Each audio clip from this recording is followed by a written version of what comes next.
She called me a free babysitter and kicked me out. She thought I was broke, not knowing I was a millionaire, and I took everything back in 72 hours. In my daughter's eyes, I'm an old woman who's not even as useful as a nanny. She thinks my life has shrunk to haggling at the farmer's market and stumbling around a greasy kitchen.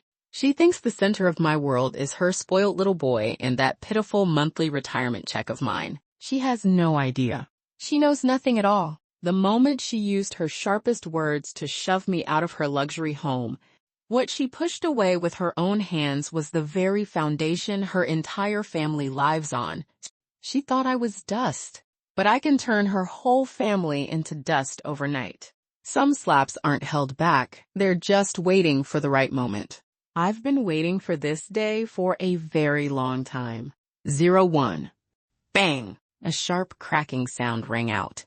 It wasn't a slap, but it burned worse than one. My 6-year-old grandson, Leo Parker, hurled the limited edition Transformer in his hands onto the floor. The brand new toy exploded into pieces, plastic parts flying everywhere. His face flushed red as he screamed at me, "Who do you think you are, telling me I can't play games? You're a bad grandma. I hate you." I stood there, staring at the mess on the floor, my heart clenched by an invisible hand so tightly it hurt to breathe. Before dinner, I'd seen him glued to his tablet for 2 straight hours, his eyes practically pressed to the screen. I gently suggested he take a break and eat first. I never expected him to blow up like a firecracker. I bent down, reaching for his hand, and said softly, "Leo, Grandma's not saying you can't play. I'm just worried about your eyes. Look, the food's getting cold. Let's eat first, okay?"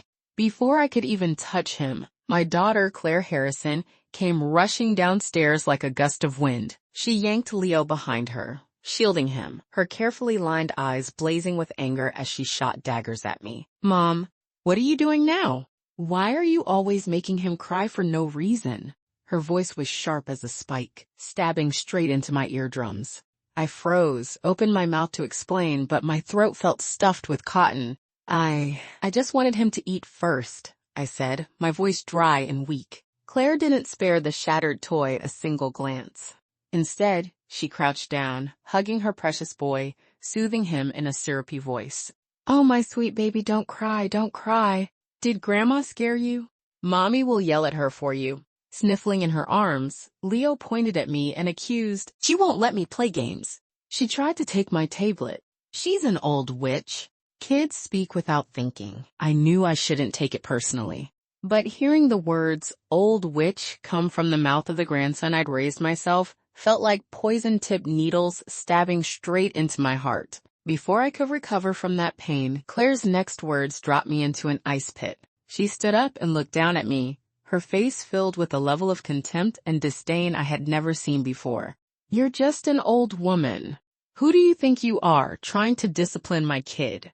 Do you even know what real parenting is? Do you have any idea how much money we've spent on his game account? Do you know this toy was a limited edition brought back from overseas through connections? You don't know anything. All you know is saving a few cents on the electric bill and sticking your nose into petty nonsense. I asked you to come help out, not to make my kid miserable. If you can't handle it, then go back to that rundown little apartment of yours." Every word hit my dignity like a sledgehammer. I looked at the woman in front of me, perfect makeup, expensive clothes, and felt an icy sense of unfamiliarity. Was this really the daughter who once carried me over puddles on rainy days, who handed me her entire first paycheck, who swore she'd take care of me for life? When did she become like this? Was it after she married Dylan Parker and moved into this multi-million-dollar mansion? Or after she started driving a 6-figure luxury car and attending high society galas?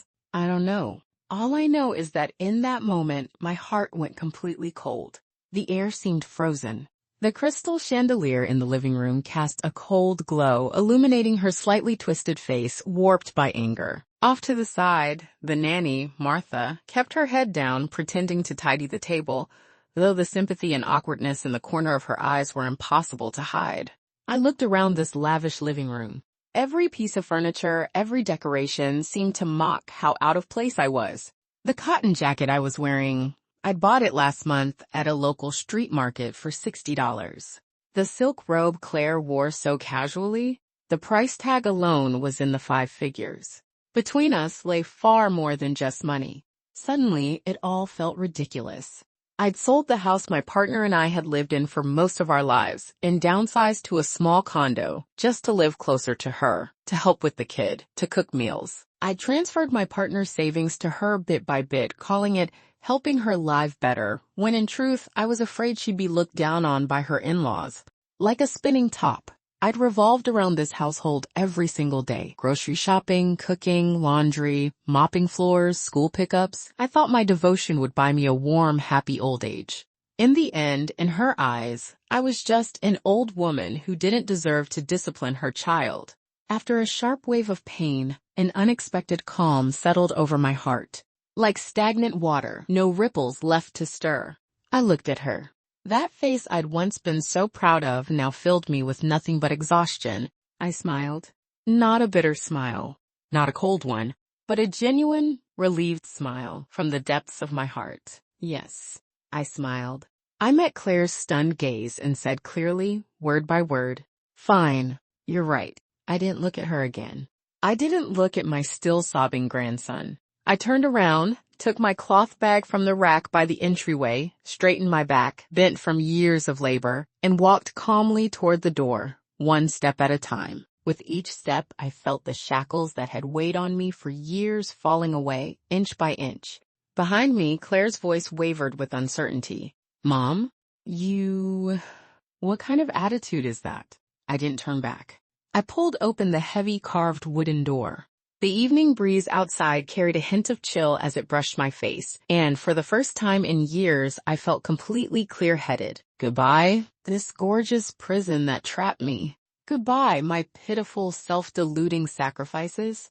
Claire, Dylan, the game is just getting started. I walked away smiling, because I knew that 3 days later, when I stood in front of them again, our positions would be completely reversed. And then I'd see for myself who was truly the one who didn't deserve anything. Loktuan.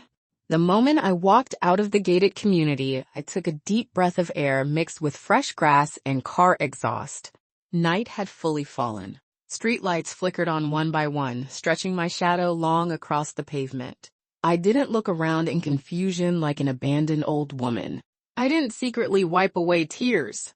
I simply reached into my cloth bag and took out an old-looking smartphone. Claire had seen it once and mocked me for it. "Mom, what era are we living in? You're still using this kind of senior phone? People would laugh if they saw it. One day, I'll get you the latest model." Of course, she had no idea that beneath that plain casing was one of the world's top-tier encryption systems and hardware configurations. This phone was worth more than the Porsche sitting in her garage. I unlocked it with my fingerprint. The screen lit up, reflecting my calm face. I didn't open WhatsApp. I didn't check the pointless small talk in family group chats. Instead, I tapped an encrypted communication app called Stellar. Its icon was a simple starburst. Fewer than a dozen people in the world even knew this app existed. I found a contact labeled Nathan and started a video call. It was answered almost instantly. On the screen appeared a refined, composed man in his early 50s wearing gold-rimmed glasses. Behind him was a wall of floor-to-ceiling windows with the dazzling night skyline of Manhattan glowing beyond. He froze for a moment when he saw me, then asked with concern, "Victoria, where are you right now? At this hour, shouldn't you be?" His name was Nathan Wright, my late partner's most trusted associate and my personal investment advisor for over 20 years. All these years, he had been managing the vast fortune my partner left behind. "Nathan, I'm fine," I interrupted him calmly as if we were talking about the weather.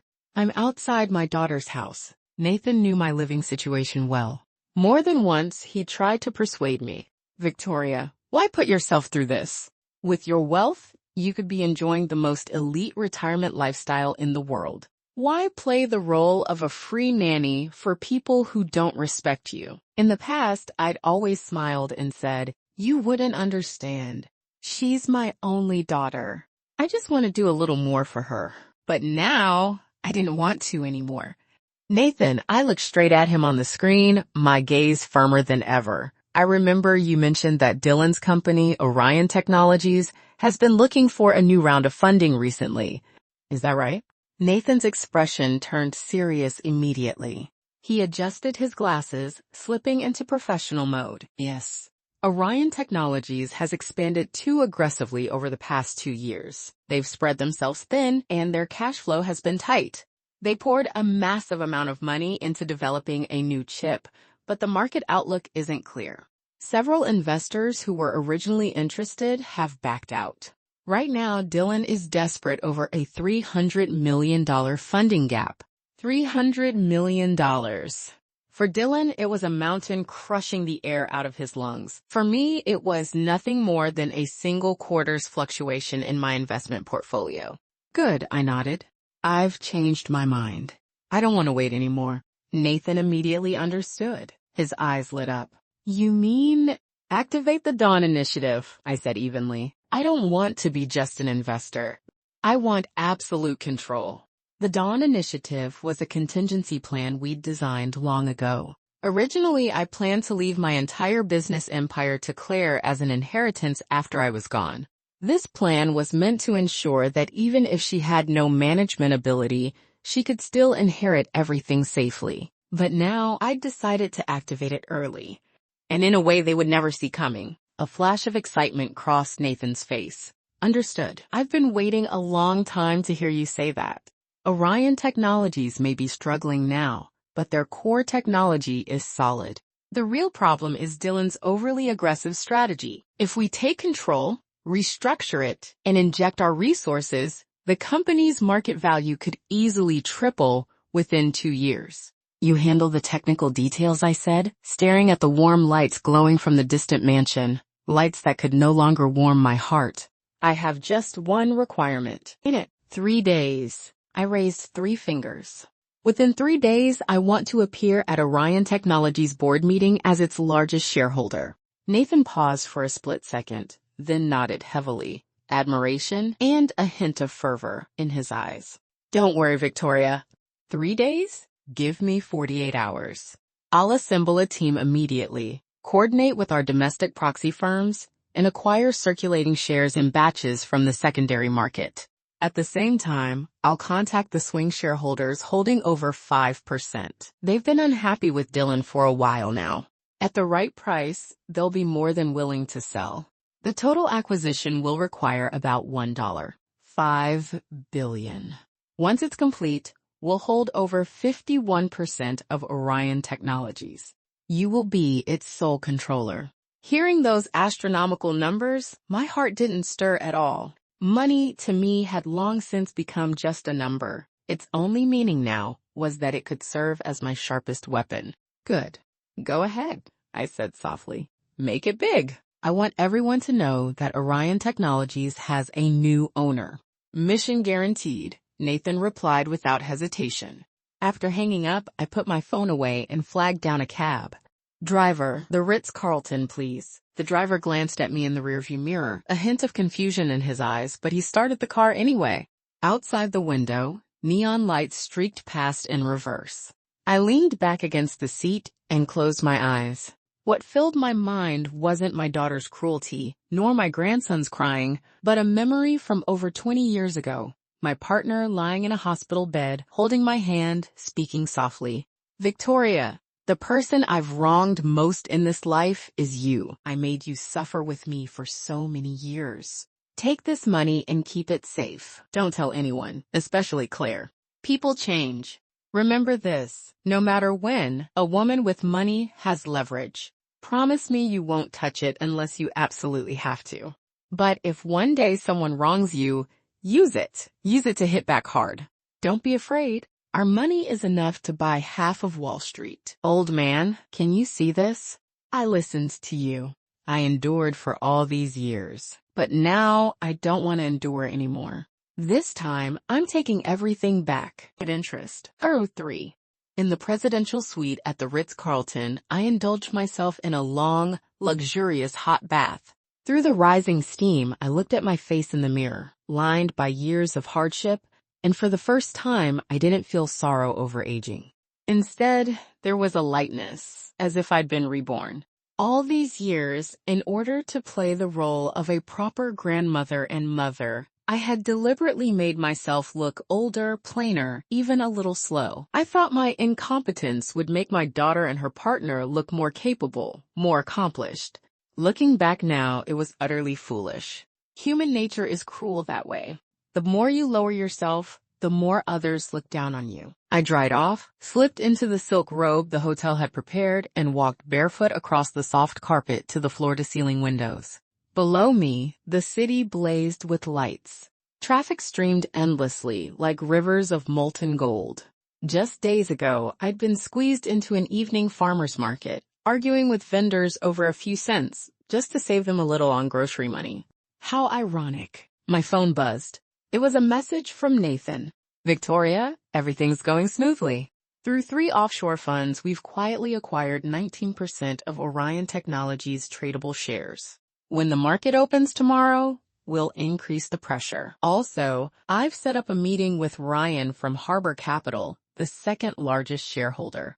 He holds 12%.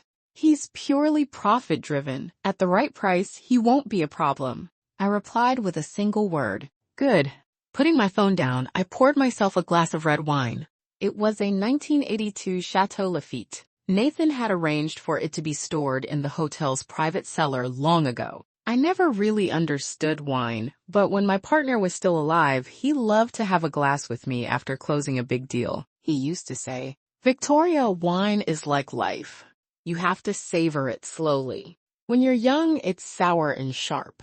Only after time and patience does it develop depth and sweetness." I gently swirled the glass. The deep red liquid traced elegant tears down the crystal. I thought to myself, my life had finally reached the stage where it was time to taste that sweetness. Over the next 2 days, I didn't contact Claire again, and she didn't call or text me even once. It was as if I, her mother, had simply evaporated from her world. That was fine. It severed the very last thread of hope I'd been holding on to. The next morning, I woke up naturally. The hotel's personal butler had already prepared an exquisite breakfast. Eating leisurely, I turned on the financial news channel in the room. On the screen, a polished anchor rattled off market updates at lightning speed. In today's U.S. stock market, the tech sector is seeing unusual movement. Orion Technologies surged shortly after the opening bell, with a massive influx of buy orders pushing the stock sharply higher. Analysts speculate that major capital may be targeting the company. As of now, Orion Technologies has not issued an official response. Watching the bright red spike on the chart, I calmly took a sip of oatmeal porridge. Dylan must be losing his mind right about now. He was probably convinced that some business rival was sabotaging him behind the scenes. He would never imagine that the major capital stirring up his company was the very woman he'd always looked down on, the mother-in-law he thought didn't even belong at his dinner table. That afternoon, I had the hotel arrange for a top-tier stylist and fashion consultant. I sat in front of the mirror, letting them work meticulously on my hair and face. "Ma'am, your hair quality is excellent. You just haven't been maintaining it properly. Your skin has a wonderful base. It's just a bit dry. It needs deep hydration. Your facial structure is very defined. With minimal enhancement, your presence really shines." I listened to their praise with nothing more than a faint smile. Several hours later, when I looked into the mirror again, a completely unfamiliar woman stared back at me. My silver hair was styled into an elegant updo with a few loose strands falling playfully near my ears. The wrinkles on my face were cleverly softened. Subtle makeup made me look at least 10 years younger, and between my brows was a calm authority that only comes from long-standing power. I was dressed in a classic Chanel tweed suit, perfectly tailored to highlight a figure that had been well cared for all along. Around my neck was the first piece of jewelry my partner had ever given me, a soft, lustrous pearl necklace I'd taken out of the safe. The stylist exclaimed sincerely, "Ma'am, you look like a society icon straight out of a magazine. Your presence is incredible." I stared at my reflection, feeling as if I'd crossed into another lifetime. So this was me. So this was what I could look like. It turned out that money and confidence really could transform a person from the inside out. Just as I was about to stand up, my phone rang again. This time, it was an unfamiliar local number. I hesitated briefly, then answered. Hello? Is that you? Claire's hesitant voice came through the line. I didn't respond. Mom, where have you been these past 2 days? You haven't answered your phone at all. Do you have any idea how worried I've been? Her tone carried a barely concealed impatience and reproach. Worried about me? I almost laughed out loud. If she were truly worried, why had it taken her 2 full days to make this call? Leo's been asking about you nonstop, wondering where Grandma went. If you're upset, just come back. I'll have Dylan apologize to you, okay? She said, as if doing me a favor. I remained silent. On the other end, Claire was starting to lose her patience.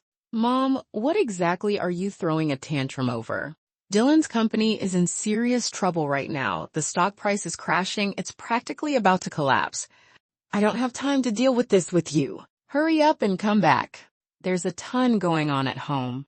Listening to her righteous complaints, the last trace of warmth in my heart disappeared. To her, me leaving was just acting out, and her partner's company crisis mattered far more than whether her own mother lived or died. I finally spoke, my voice calm and cold. The stock price is crashing? I let out a soft laugh. This is only the beginning. Before she could react, I ended the call and blocked the number. Claire, enjoy this final moment of peace while you can. Tomorrow, the real show begins. 04. The third day. 10 a.m. Of Orion Technologies. Headquarters. This glass-curtained skyscraper, standing at the very heart of the city's CBD, had once been Dylan's greatest source of pride. Today, it would witness the fall of one empire and the rise of another. A black Rolls-Royce Phantom pulled to a smooth stop at the entrance. The door opened. Nathan stepped out first and personally held it for me, standing respectfully to the side. Behind him were 8 bodyguards in black suits and sunglasses, along with 2 sharp, efficient attorneys. 1 man and 1 woman. The kind of entrance that made anyone stop and stare. Wearing my custom-tailored Chanel suit and 5-centimeter Ferragamo heels, I walked calmly into Orion Technologies' lobby under a flood of stunned gazes. The 2 young women at the reception desk nearly jumped out of their seats. One of them stammered, "Excuse me, who are you here to see?" Nathan stepped forward, pulled a document from his briefcase, and said coolly, "We're here to see Miss Deladiance.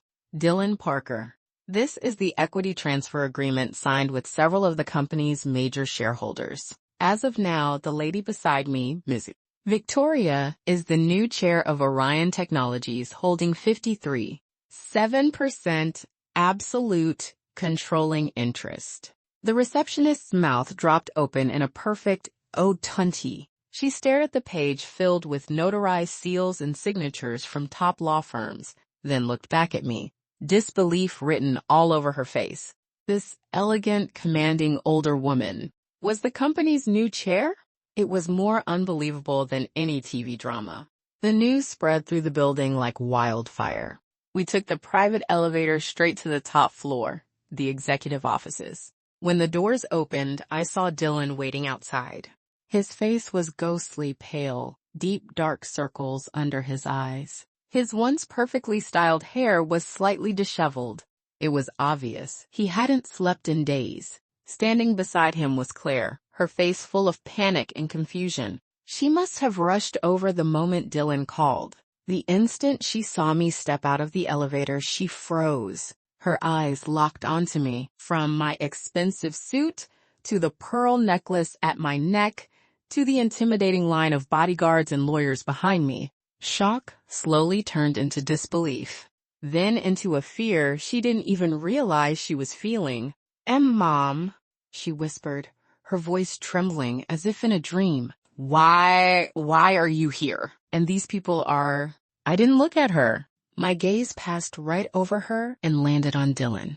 To his credit, Dylan had seen enough of the world to force himself to stay composed. He squeezed out a smile that looked worse than crying.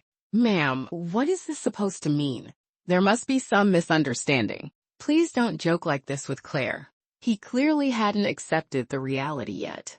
He'd rather believe this was some elaborate act I'd staged just to get back at them. I smiled faintly and stepped closer. He was a full head taller than me, yet under my calm stare, he instinctively took half a step back. "Dylan," I said, my voice quiet but carrying clearly down the corridor. "I don't think there's any misunderstanding between us." I turned slightly. Nathan immediately understood and handed the thick stack of equity documents to Dylan. "You should understand these better than I do." With shaking hands, Dylan took the papers and flipped through them, page by page. Ryan from Harbor Capital. Brandon from Apex Ventures. And those minority shareholders who had always been at odds with him. Their signatures. Their bright red seals. Black ink on white paper, silently declaring his removal. The color drained from his face, turning from pale to ashen. No way, he muttered. Where did you get this kind of money? This is impossible. He suddenly snapped his head up and stared at me, eyes bloodshot, wild. It was you. It's always been you. The one buying up shares in the market these past 2 days. It was you. I watched his breakdown with calm appreciation. Figured it out now? I said lightly. A bit late. Why? He roared. We've never wronged you. Why are you doing this to us? Never wronged me? The smile at the corner of my mouth deepened. I turned to look at Claire. Her face was paper white. She was staring at me the way one looks at a stranger, no, a monster. I took one slow step toward her. She shuddered and stumbled back a full step, as if I carried some kind of deadly contagion. I stopped and asked softly, Claire, do you remember how you spoke to me 3 days ago? Her lips trembled. She couldn't form a complete sentence. Well, I finished it for her. You said an old woman like me had no right to discipline your child. My voice was gentle, yet it hit her like a sledgehammer. Now, let me answer that question. I turned toward the corridor, facing all the executives and employees who had gathered, craning their necks to watch. I raised my voice and announced clearly, word by word. From today on, I, Victoria, am the new owner of this company. As for whether I'm qualified, my gaze locked once more on the bloodless faces of Dylan and Claire. Do you think someone who can buy everything you own is qualified to take charge of your entire world? The hallway fell into deathly silence. Cliffhanger reveal. Dylan refuses to accept defeat. He grabs onto his final lifeline, the Atlas chip currently under development. He knows that as long as the core technical data remains in his hands, I can't truly control the company. In secret, he contacts the company's CTO, a loyal subordinate he personally promoted, planning to transfer and destroy all R&D data. What he doesn't know is that this CTO is a hidden piece my partner planted years ago. A final showdown of technology, loyalty, and betrayal is about to unfold in the boardroom, and my real trump card has only just been revealed. Oh, 5. No way! That's absolutely impossible. Claire finally snapped out of her shock. She screamed, her voice shrill with hysteria. Where did you get that kind of money? You've pinched pennies your whole life. You wouldn't even buy yourself a decent dress. Your pension is only a few thousand a month. You must have been scammed. Mom! You must have been tricked by these people. Like a madwoman, she lunged forward, trying to grab my arm as if she could shake me awake from this absurd dream. Before she could get close, 2 bodyguards stepped forward, faces expressionless, blocking her path like 2 impenetrable walls. Stopped in her tracks, Claire could only scream at me from where she stood. Wake up! You're a housewife who's never worked a day in her life. How could you possibly buy a company this big? You must be insane. A housewife? I looked at her without anger, only a trace of deep pity. Yes. In her mind, I was nothing more than a worthless woman who had spent her entire life orbiting the stove and the family. She enjoyed every convenience I provided, yet despised my so-called mediocrity from the bottom of her heart. She had never once imagined who her mother really was in a world she knew nothing about. Whether I'm insane or not, I said calmly, you'll find out soon enough. Then I turned to Nathan. Nathan, notify all board members and department directors. 10 minutes. Conference Room 1. Emergency meeting. Yes, Madam Chairwoman. Nathan gave a slight bow and immediately pulled out his phone to make the arrangements. The title Madam Chairwoman made both Claire and Dylan visibly tremble. Dylan's face could no longer be described as merely ugly. It was twisted with despair, resentment, and unwilling rage. He clutched the share transfer document so tightly that his knuckles turned white. Suddenly, something seemed to occur to him. A flicker of manic hope flashed in his eyes. The chip. The Skyreach chip. It was the one last gamble he had staked the company's future on. All the core technical data was in the hands of his most trusted technical director, Coleman. As long as the data remained with him, even if this old woman controlled the shares, all she'd have was an empty shell. He could take the data, start over, or sell it to a competitor and strike back viciously. Grasping at this final lifeline, he shoved people aside and staggered toward the tech department, muttering frantically, "Coleman! Right! Coleman! I still have a chance. I won't lose." Seeing his broken figure retreating, Claire seemed to regain her backbone and immediately chased after him. "Dylan! Dylan, wait for me." Nathan frowned and stepped closer to me. "Madam Chairwoman, should we stop him?" I shook my head, a faint, knowing smile curving my lips. "No need. Let him go. Let him personally crush his last hope." 10 minutes later, Conference Room 1. The massive oval table was surrounded by all of HerSoft's senior executives. Everyone sat rigidly, hardly daring to breathe. The air in the room was so heavy it felt almost tangible. Their eyes were fixed on me, seated at the head of the table, filled with awe, curiosity, and fear. Who exactly was this elegant, aristocratic-looking woman who had descended from nowhere and taken over the entire company in just 3 days with thunderous efficiency? What terrifying power stood behind her? Dylan's seat was empty. I said nothing, merely lifting my teacup and gently blowing away the steam. I was waiting for Dylan to walk into the execution ground prepared just for him, clutching his final illusion of hope. Second by second, time passed. At last, the conference room doors were shoved open violently. Dylan stormed in. Behind him followed a middle-aged man in black-rimmed glasses, scholarly and restrained. Coleman, HerSoft's CTO. Claire trailed after them, panting, her face carrying the relief of someone who believed salvation had arrived. Clearly, Dylan had found Coleman and had confirmed his loyalty. Dylan scanned the room. Seeing the executives frozen in silence, a cruel satisfaction twisted across his face. He thought they were terrified of me. He strode to the table and slammed his palm down, roaring at me. "Old woman, don't celebrate too soon. You think owning the shares means you control the company? Dream on. The lifeline of HerSoft, the entire core data and source code of the Skyreach chip, is in my hands. Without it, what you bought is nothing but trash." He shot a smug glance at Coleman beside him. "Coleman, tell them. The physical key to the backup server and the highest level access password, aren't they known only to the two of us?" Coleman adjusted his glasses and nodded calmly. "Yes, Dylan."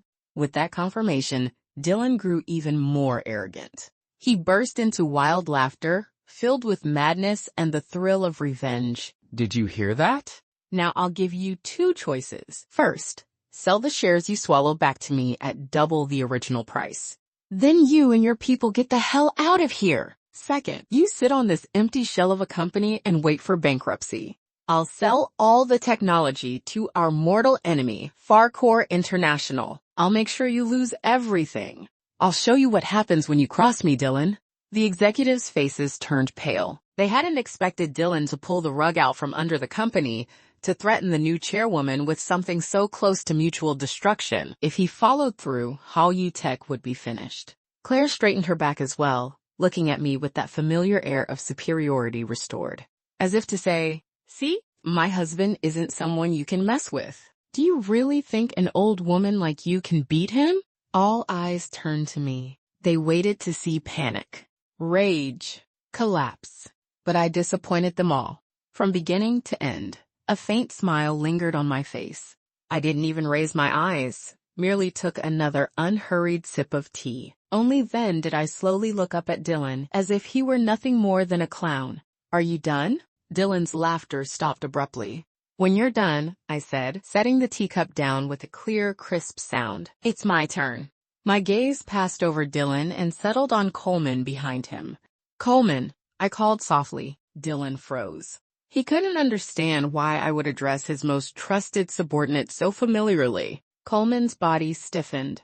He lifted his head to meet my eyes, his expression complicated. Then he did something that made both Dylan and Claire feel as if their eyeballs were about to fall out. He turned to me and bowed deeply, respectfully. Miss Victoria. 06. The words Miss Victoria struck the dead-silent conference room like a thunderbolt from the heavens. The smug triumph on Dylan's face froze instantly, then cracked, shattered, and dissolved into blank disbelief. As if petrified by a spell, he turned stiffly toward Coleman, staring at him as though he were looking at a ghost. Why, what did you just call her? Claire looked as if she'd been hit by lightning. She staggered backward 2 steps, grabbing the wall behind her to keep from collapsing. Her mind was in complete chaos. Mom? Miss Victoria? What does that even mean? Coleman ignored Dylan. Straightening up, he opened his briefcase and took out a silver USB drive and a compact hardware security key. He walked over to me and presented both items with both hands, his posture impeccably respectful. Miss Victoria, all core data, source code, and every backup of every iteration of the Skyreach chip project since its launch are here.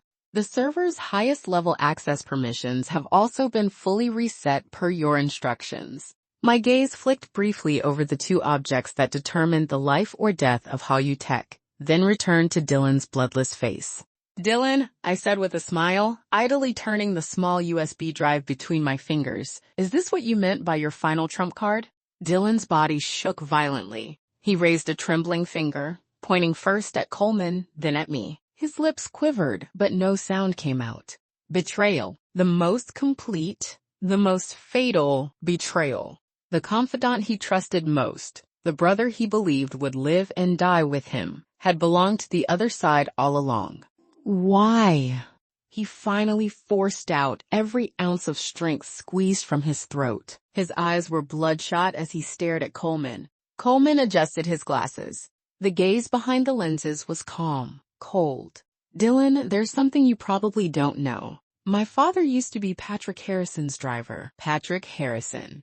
My husband, Patrick. Coleman continued. 25 years ago, my family suffered a sudden disaster. My father knelt and begged Mr. Harrison, who lent us a life-saving sum of money so I could continue my education all the way through my PhD. Later, it was also Mr. Harrison who funded my advanced studies in Silicon Valley. My life and everything I know were given to me by the Harrison family. 3 years ago, when I returned home, Miss Victoria placed me in your company. She said that while your character was questionable, your technological direction was sound. She asked me to help you hold this company together. So Dylan, you were never my boss. From beginning to end, I have only ever had one. Every word from Coleman fell like a blade, slicing away what remained of Dylan's pride and dignity, all his arrogance, all his schemes. At this moment, they became a colossal joke. He thought he was the mastermind moving the pieces, never realizing that from the very start, he himself had been just a piece on someone else's board. And the one who laid out this grand game was the very woman he despised most, the old woman he believed belonged nowhere but the kitchen. Thud. Dylan's legs gave out completely, and he collapsed onto the floor. His eyes were vacant as he muttered over and over, "It's over, it's all over." On the other side, Claire was in even worse shape. Still leaning against the wall, she slowly slid down to the floor, like a puppet whose strings had been cut. Miss Victoria, Mr. Patrick? These unfamiliar titles, these unheard-of histories, flooded her mind, smashing apart the worldview she had built over more than 20 years. Her father, the man she thought was just an ordinary engineer, was spoken of as Mr. Patrick. Her mother, the woman she despised for being unsophisticated and provincial, was respectfully addressed as Miss Victoria. It all felt like a grotesque nightmare. She suddenly lifted her head and looked at me, her eyes filled with confusion and pleading. "Mom, what is all this? Tell me this isn't real. Tell me this isn't real." I looked at her shattered expression. There was no satisfaction in my heart, only a heavy, inescapable sorrow. If I hadn't appeared today in this way, would she ever have looked at me with such awe? If I hadn't revealed my wealth and power, would I always have been, in her eyes, that unworthy old woman? I didn't answer her. I stood up and looked around at the executives who scarcely dared to breathe. Effective immediately, Mr. Dillon is relieved of all positions at HAU Tech. Mr. Coleman will assume the role of CEO and take full responsibility for company operations and R&D. Does anyone object? My voice was calm, but carried unquestionable authority. The conference room was utterly silent. Object? Who would dare? The former chairman was already sprawled on the floor like a dead dog. This newly arrived matriarch, her ruthlessness and mysterious background far beyond their imagination, was clearly not someone to provoke. Anyone who objected now would be courting death. All heads bowed. No objections. We fully support Chairwoman Victoria's decision. Good. I nodded in satisfaction. The warning had been delivered. I turned and cast one final glance at Dillon and Claire on the floor. Oh, one more thing. I paused, then delivered the final blow in a tone as casual as announcing the weather. Oh, almost forgot to tell you.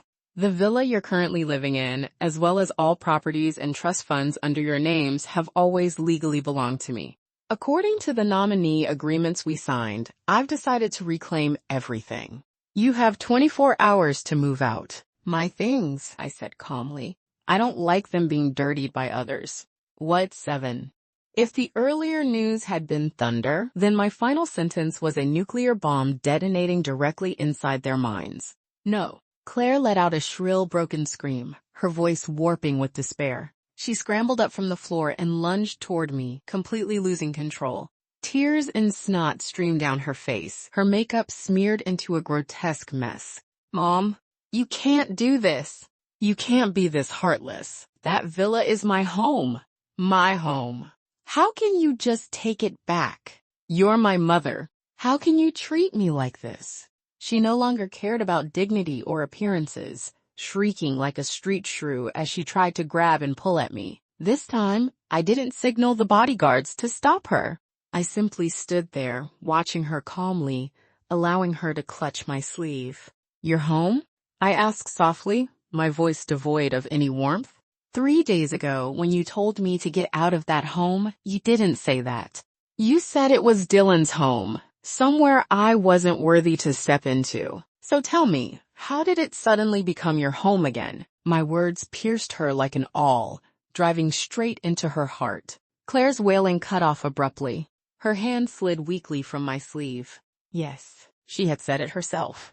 It was she who had personally pushed me, her only mother, out of that so-called home. As for whether I'm still your mother, I raised my hand and gently wiped a single tear from her cheek, my touch careful, as though handling fragile porcelain. Claire, do you remember how much you loved the osmanthus glazed lotus root I used to make when you were little? Do you remember the year you went to college when you caught a severe winter flu and I sat on a hard seat train for more than 10 hours just to take care of you? Do you remember when you got married, I gave you all the savings your father and I had accumulated over our entire lives as your dowry, afraid you might suffer in your husband's family? With every sentence, Claire's face drained of more color. Her body began to tremble uncontrollably. The memories she had deliberately forgotten, or long taken for granted, came rushing back like a flood, drowning her. I remember everything, I said quietly. But what about you? My voice turned cold in an instant. You only remember when my cooking was too salty or too bland, when my clothes looked outdated and shabby, when my voice was too loud or too soft. You only remember that your son is your precious treasure, that your husband is your sky. And in your eyes, your mother, had long since become an embarrassing burden, a disposable free nanny you could order around at will. Claire, I asked, locking eyes with her, search your conscience. All these years, did you ever truly see me as your mother? Each question fell like a heavy hammer, smashing apart every excuse and every layer of pretense she had built. Her mouth opened, tears pouring down her face, but no sound came out. Because it was true. She hadn't. She had grown accustomed to my sacrifices, so accustomed that they felt natural, deserved. She enjoyed my care yet kept her distance in her heart, afraid that her unsophisticated mother would tarnish her so-called upper-class image. So don't call me mom anymore. I withdrew my hand and stepped back, putting distance between us. From the moment you said, "You're just an old woman, who are you to interfere with my son?" the bond between us as mother and daughter was already broken. What I'm doing today is not a mother disciplining her child. It's a businesswoman whom you insulted, defending her dignity. With that, I turned away from her and said to Nathan and Coleman, "I'll leave this to you." Hang it up. "Yes, Chairwoman Victoria," they replied in unison. I walked toward the conference room exit. As I passed Dylan, slumped on the floor, I didn't even spare him a glance. A man like that wasn't worth a second look. Just as I reached the door, Claire's heart-wrenching sob rang out behind me. "Mom, don't go!" I was wrong. I know I was wrong. "Please, give me one more chance. Mom!" I didn't turn back. Some mistakes can be forgiven, but some wounds, once inflicted, can never be undone. I had given her countless chances. She was the one who had, again and again, crushed my heart beneath her feet. Now, the game was over. As I stepped out of Hayutech's main entrance, the sunlight was bright, almost blinding. I took a deep breath, feeling the massive weight that had pressed on my chest for more than 20 years finally lift. From this day forward, I was no longer anyone's mother, no longer anyone's grandmother. I was simply Victoria. Victoria, living for herself. 08. The days that followed were the most peaceful and the most comfortable I had lived in over 20 years.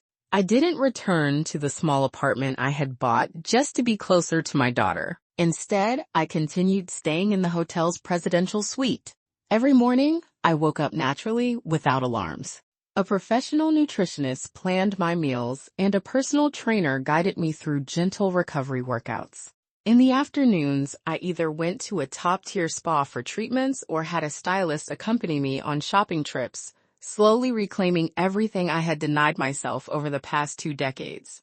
I realized then that when I stopped centering my entire life around other people, the world suddenly became vast and wonderfully alive. Nathan and Coleman moved quickly. The day after I finalized the acquisition, Haoyu Technology released an official announcement confirming the change in ownership and the appointment of a new CEO. At the same time, a formal legal notice from one of the country's top law firms was delivered to Dylan and Claire, ordering them to vacate the villa within a specified deadline. The news caused an uproar in their so-called upper-class circle. "Did you hear? Dylan's company was completely taken over." That's not even the best part. The buyer was his so-called country bumpkin mother-in-law. Real life playing dumb to strike hard. Are you serious? That's insane. Didn't Claire spend all day bragging about how capable her husband was and mocking her mother for being tacky? Talk about getting slapped in the face. I just saw Claire at the club not long ago, showing off her new Hermes bag, saying her mom couldn't even recognize brand names. Wow. This reversal is incredibly satisfying. Even the villa was taken back. I heard last night the 3 of them were kicked out in disgrace, barely having time to pack their bags. Those rumors didn't spread by accident.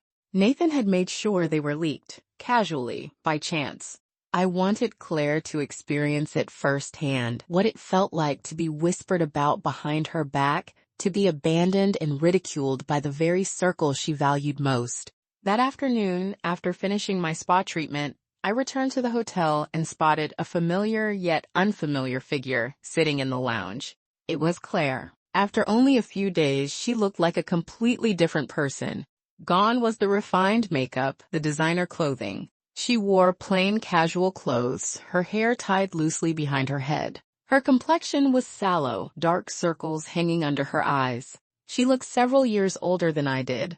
The moment she saw me, she stood up and hurried toward me. "Mom," her voice was hoarse, tinged with pleading. My bodyguard instinctively stepped forward, but I raised my hand to stop him. I looked at her calmly. "Do you need something?"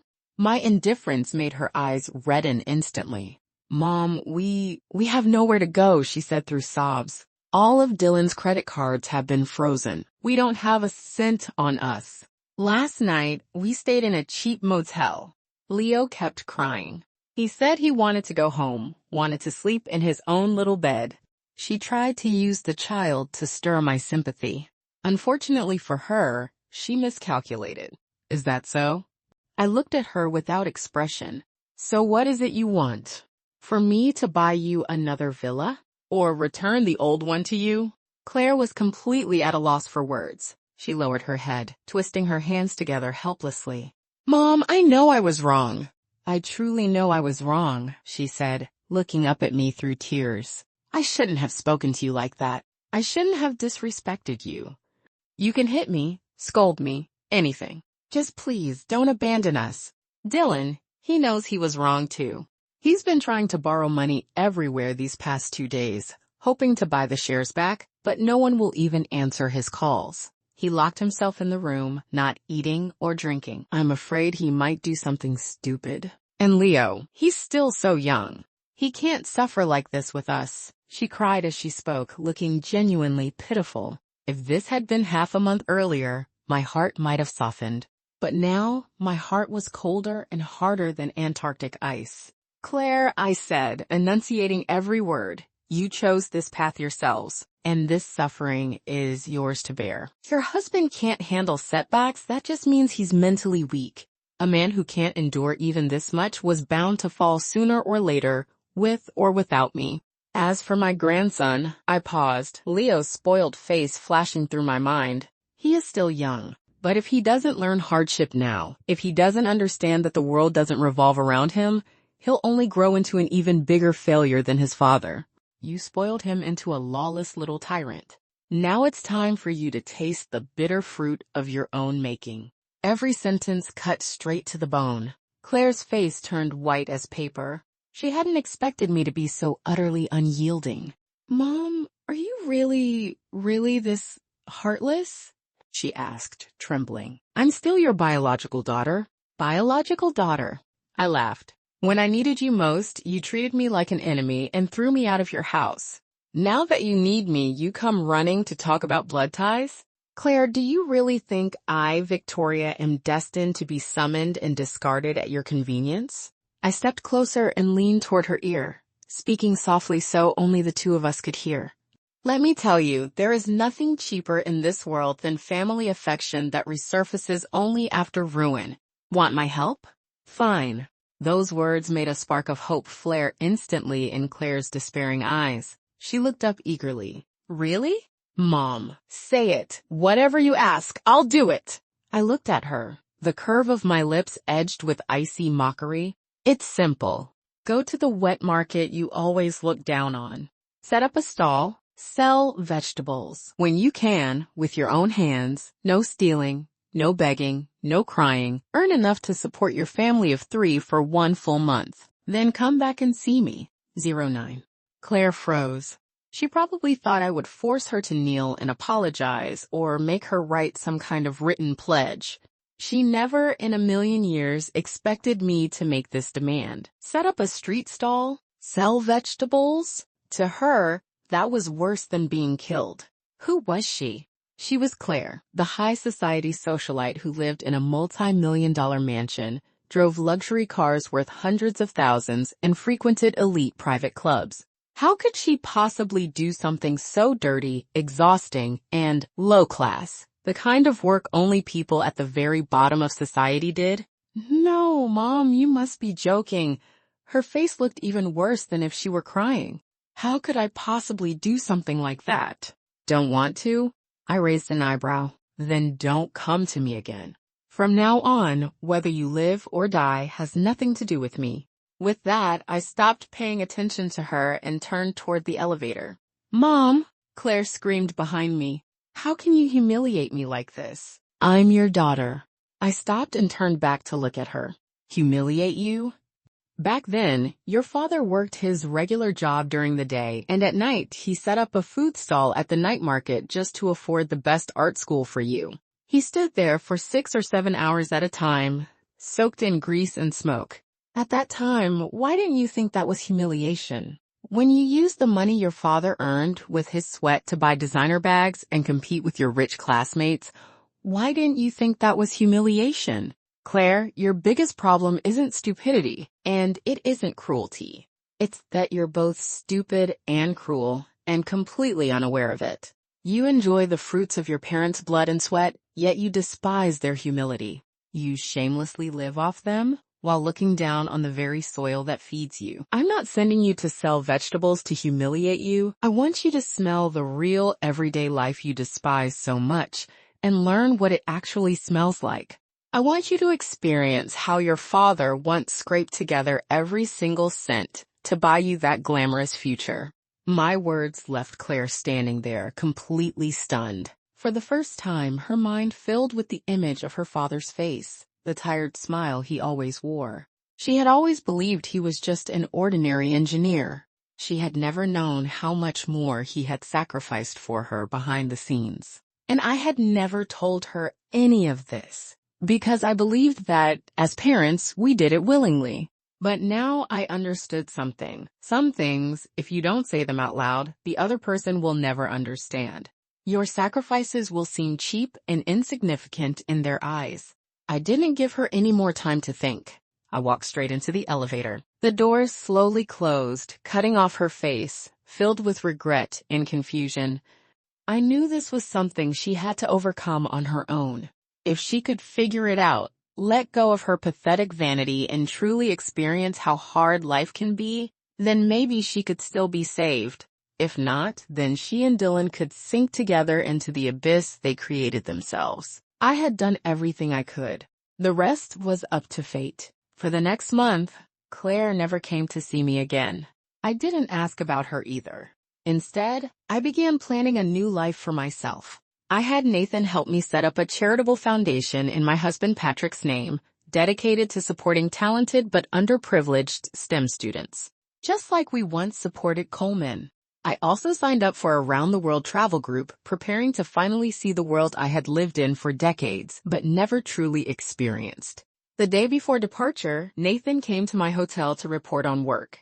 Chairwoman Victoria, everything regarding the foundation has been taken care of. Also, under Coleman's leadership, How You Technology has stabilized and successfully signed new cooperation agreements with several major European clients. The stock price is steadily recovering. I nodded in satisfaction. Good work, Nathan. Nathan smiled, then took several photos out of his briefcase and handed them to me. Chairwoman Victoria, these were taken by my people a few days ago. I took the photos and froze. The background was a noisy vegetable market in the eastern part of the city. In the photo, a woman wearing a cheap raincoat stood behind a crude vegetable stall, clumsily weighing produce and collecting money from customers. Her face was full of exhaustion, her hair soaked by rain and plastered messily to her forehead, but I recognized her instantly. It was Claire. In another photo, Dylan was squatting on the ground, silently organizing baskets of vegetables. The confidence he once had was gone, replaced by a numb, lifeless calm. There was another photo of my grandson, Leo. He wasn't crying or making a fuss. He sat quietly on a small stool, holding a steamed bun and chewing on it himself.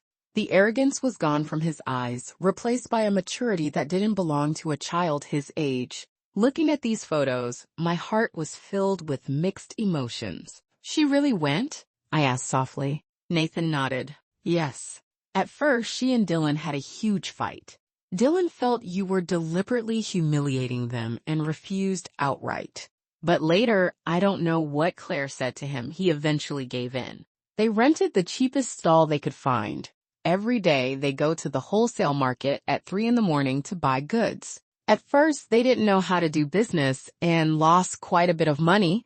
They were also pushed around and bullied by other vendors, but they endured it. I heard that just last week they finally earned enough to cover their first month's living expenses and rent. My eyes welled up without warning. I blinked quickly, forcing the moisture back. I understand, I said, handing the photos back to Nathan, my tone calm again. You may go now. Don't miss tomorrow's flight. Yes, Chairwoman Victoria. Have a pleasant journey. After Nathan left, I stood by the window alone for a long time. I didn't know whether Claire did all this because she truly repented or because she had no other choice. But at least she took the first step. That was enough. Perhaps when I return from my journey around the world, I'll go to her vegetable stall and buy a bunch of greens she grew with her own hands. Then, 1 year later, when I finished my journey around the world and set foot again on this familiar land, my state of mind was completely different from a year ago. Over the past year, I had stood in the Louvre in Paris, immersed in the power of art. I had chased running wildebeest across the African savanna. I had watched clumsy, adorable penguins on the icy glaciers of Antarctica. The bigger the world I saw, the more I realized how small and insignificant those past grudges and petty conflicts truly were. After returning to the city, I didn't go back to my hotel first. Instead, I asked the driver to take me directly to that vegetable market in the eastern part of town. The car stopped outside the market. I didn't get out, only rolled down the window. It was the afternoon rush hour for grocery shopping. The market buzzed with noise, overflowing with the warmth of everyday life. I spotted that familiar yet unfamiliar vegetable stall at once. It was much larger than it had been a year ago, and the variety of produce had grown as well.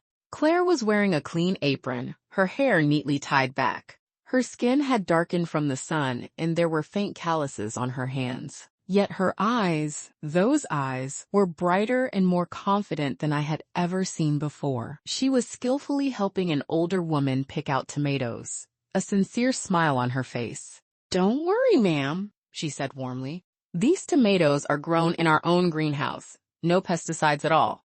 Look at the color and texture. Take them home, sprinkle a little sugar on them, and I guarantee they'll be delicious." Behind her, Dylan was busy unloading goods. His undershirt was soaked with sweat, but he looked energetic, his face carrying a grounded, hard-earned calm.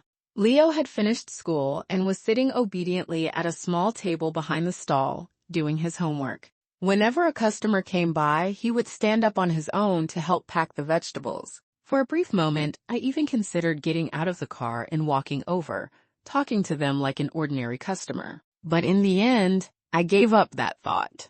Some wounds heal, but the scars remain. Watching from a distance, each living their own life in peace, was perhaps the best ending.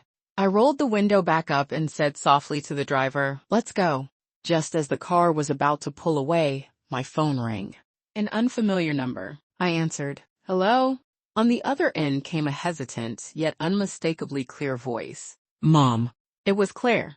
My heart trembled. "It's me. Is something wrong?" I tried to keep my voice steady. There was silence for a few seconds. Then I heard her voice, trembling with tears. "Mom, I'm sorry.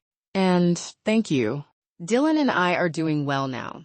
With the money we earned ourselves, we rented a small place with a greenhouse in the suburbs. We grow our own vegetables and sell them ourselves. It's hard work, but we feel at peace. Leo has become much more sensible too. Just last week, he received the school's Star of Labor Award. We know we were wrong before, terribly wrong. We don't ask for your forgiveness. We just wanted you to know that we're trying with all our effort to become better people. Mom, are you doing well?" Listening to her broken words, my tears finally fell. I had waited too long for that "I'm sorry," and that single thank you gave meaning to every sacrifice and every hard decision I had made. I wiped my tears and smiled, a genuine smile, into the phone. "I'm doing very well. And you are too." After hanging up, I watched the city streets blur past the window, my heart clear and calm. I didn't win. She didn't lose. We simply, through this upheaval, found the parts of ourselves we had lost. My life still has a long road ahead, and theirs has only just begun. That is enough. The end.